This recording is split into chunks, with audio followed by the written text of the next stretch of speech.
साहब, आपको मेरी आवाज आ रही है? जी, मुझे आपकी आवाज़ आ रही है, ज़रा कम है लेकिन आवाज़ आ रही है। ठीक है सर, ये बताइएगा कि डोनाल्ड ट्रंप के खिलाफ जो है वो करारदाद मंजूर की गई है, जिसमें उनके इख्तियारात को महदूद करने के हवाले से ये करारदाद मंजूर की गई, और साथ ही ईरान के हवाले से अगर बात की जाए तो मुकम्मल जंग बंदी की करारदाद भी मंजूर कर ली गई है। क्या समझते हैं आप कि डोनाल्ड ट्रंप इस जंग में उन्होंने कूद के खासी बड़ी गलती कर दी है, जिसको हम पिछले एक माह से डिस्कस कर रहे हैं, लेकिन अब बड़ा सवाल ये है कि क्या दोनों फरीकैन के दरमियान मुआहिदा होगा या नहीं? डोनाल्ड ट्रंप ने आज ये भी कह दिया कि पहली मर्तबा उनकी हिजबुल्लाह से बात भी हुई है। बहुत शुक्रिया। देखिए, जो अमेरिकन इस्टेब्लिशमेंट है वो डिसीशन वही करती है जो मेरे ख्याल में कि सेहूनी लॉबी के या इजराइल के इंटरेस्ट में होता है। आप देख लीजिए कि गज़ा के ऊपर जंग बंदी हुए कितनी देर हो गई। जंग बंदी के बाद से 1000 लोग शहीद किए जा चुके हैं। वहाँ पे एम्बुलेंसेस के ऊपर अटैक्स हो रहे हैं, बच्चों के ऊपर हो रहे हैं, जहाँ पे उनको कोई खाना मिल रहा है वहाँ पे अटैक्स हो रहे हैं। तो किसी को उसका दुख या तकलीफ नहीं होती अमेरिका में, बिकॉज नेतन्याहू चाहता है कि जो कर रहा है वो ठीक कर रहा है। अभी ठीक है, ये एक इस पूरे वॉर में, इस पूरे प्रोसेस में ट्रंप को बहुत सेटबैक हुआ है। ये भी हम बात कर चुके हैं कि इजरायली लॉबी को या सुहनी लॉबी को उसकी जो एक सपोर्ट थी अमेरिका में वो बहुत नीचे गई है, स्पेशली यंगर जनरेशन में बहुत कम गई है। ये जो भी वोट हुआ इसमें 4 डेमोक्रेट्स ने भी उसके खिलाफ वोट डाला है। मार्को रूबियो तो 2 दिन पहले कह चुके थे कि जो एपिक फ्यूरी है वो खत्म हो चुका है। और लेकिन आप ये टेल ट्विस्टिंग कौन कर रहे हैं? ये जो रास्ते हैं, ये लगाम है, ये किसके हाथ में है?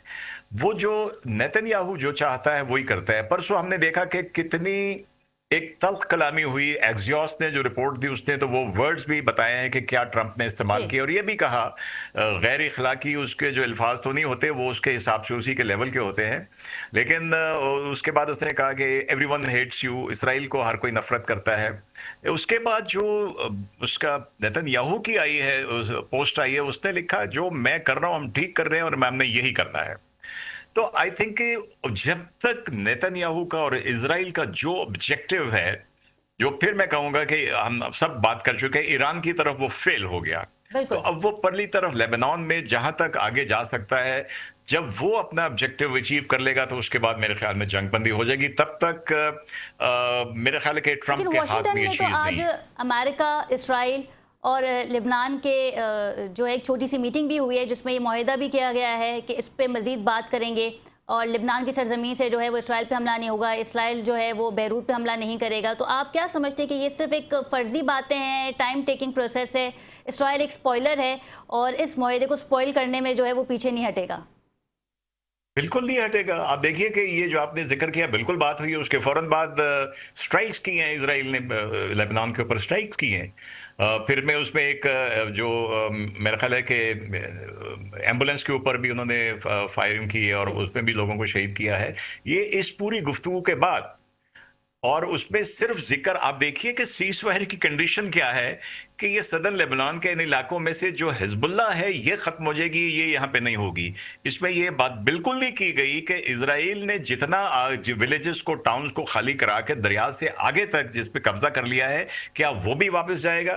तो इससे साफ जाहिर है कि ऑब्जेक्टिव क्या है। तो मैं नहीं समझता कि ये जंगबंदी होगी। ये जंगबंदी हुई भी तो वैसी ही होगी जैसे गजा वाली जंगबंदी है, इससे मुख्तलिफ नहीं होगी। बिकॉज इस वक्त मेरे नज़दीक अमेरिका के हाथ से नेतन्याहू की जो है उसके कंट्रोल में नहीं है। ट्रंप तो अपनी कश्तियां जला चुका है, जी। और नेतन्याहू को उसने इस हद तक कहा कि मैंने तुम्हें जेल में जाने से बचाया है, लेकिन उसके बावजूद आप देखिए रिएक्शन क्या है।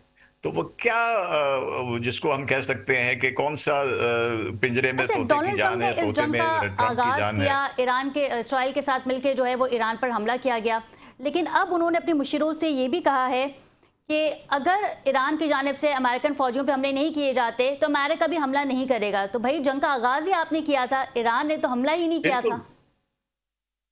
बिल्कुल, जंग का आगाज किसने किया था? अभी आप देखिए, वही बात है कि ताकतवर की जो बात होती है वो समझता है कि जो वो कह रहे ठीक है, कि ईरान के ऊपर 2 दिन पहले भी जो अटैक किया गया सेल्फ डिफेंस में, यानी कि अभी अमेरिकियों के ऊपर कोई हमला नहीं हुआ, ना उनके किसी अड्डे के ऊपर, और अमेरिका हमला करके कहता है ये हमने प्रिएम्प्टिव अपना सेल्फ डिफेंस किया है।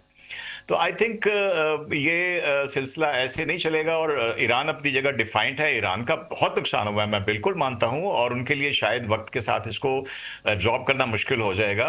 और ईरान ने अपना स्टांस चेंज किया है। आज भी देखें, ईरान ने कहा है कि हम टॉल नहीं लेंगे, हम सिर्फ जो सेफ्टी सिक्योरिटी प्रोवाइड करेंगे टैंकर्स को, ये शिप्स को, जी। हम उसकी कुछ फीस लेंगे। यानी कि वो इस हद तक आ चुके हैं।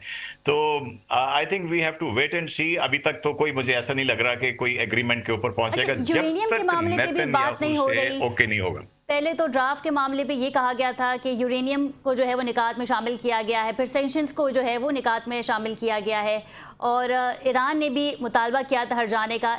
अब इस हवाले से कोई बात नहीं हो रही। जो खबरें आ रही हैं वो ये है कि दोनों फरीकैन को ड्राफ्ट दे दिए गए हैं, अब वो उस पर सोचेंगे, बात करेंगे और डिस्कस करेंगे।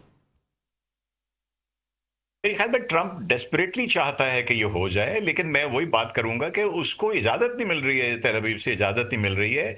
और ये जो न्यूक्लियर वाली बात है, देखिए अभी आपने 2-3 दिन पहले अगर वो कांग्रेस की हेयरिंग में सुना हो, मार्को रूबियो जो बैठे वहां पे बयान दे रहे थे, उन्होंने पूछा कि आप इसराइल के उसके न्यूक्लियर्स की बात क्यों नहीं करते, तो उसने कहा कि इसलिए इसराइल ने कभी डिक्लेयर नहीं किया कि उसके पास है, तो ईरान ने कब डिक्लेयर किया कि उसके पास है। तो मेरे नज़दीक ये जो न्यूक्लियर वाला इशू है, इससे दुनिया को किसी को परेशानी नहीं है कि ईरान कहां तक, क्योंकि जो पहले वाला मुआहदा था उसमें सब कुछ उसको ऑब्जर्व किया जा रहा था। ये सिर्फ उसी तरह की चीज है कि जिस तरह वेपन्स ऑफ मैस डिस्ट्रक्शन का कह के अपने अवाम को बेवकूफ बनाना था, उनकी सपोर्ट लेनी थी, जो अब इनको नहीं मिल रही। इवन अमेरिका के अंदर से मैंने कोई सोशल मीडिया पे ऐसी चीज नहीं देखी जिसने लिखा हो कि जी हाँ अमरीका, जब तक ईरान न्यूक्लियर उसका तहस नहस करने शुरू नहीं होनी चाहिए। मेरे ख्याल में वो सिर्फ एक अपने लोगों को डराने के लिए बात थी, जो अब नहीं हो रही, जैसे वो इराक के मामले में हुई थी कि वेपन्स ऑफ मैस डिस्ट्रक्शन है, और 4 साल बाद माफी मान ली थी कि हमारी जो इंटेलिजेंस इंफॉर्मेशन थी वो खराब थी। तो मेरे ख्याल में दोनों डेस्परेट हैं करने के लिए। स्पॉइलर वही है, नेतन्याहू और इजराइल।